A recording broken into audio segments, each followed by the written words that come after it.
Creating a strong pitch deck is one of the most important parts of presenting a business idea, startup, or project. But designing slides and organizing information can take a huge amount of time. That's where Gamma AI comes in. With AI-powered presentation tools, you can create professional pitch decks much faster and more efficiently. So in this guide, I'll show you how to make pitch decks with Gamma AI step by step. First, open the Gamma AI website in your browser and sign in to your account. If you're new to the platform, create a free account to get started. Once you enter the dashboard, click the Create button and choose to generate a presentation or pitch deck.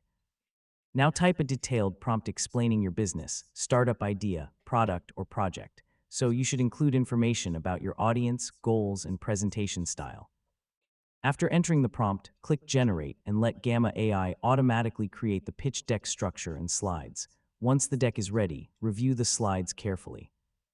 A Gamma AI usually creates sections like problem, solution, market opportunity, business model, and financial overview automatically. Impact. And that's your full guide on how to make pitch decks with Gamma AI. Hopefully now you have a clear understanding of how to create professional startup presentations faster using AI tools.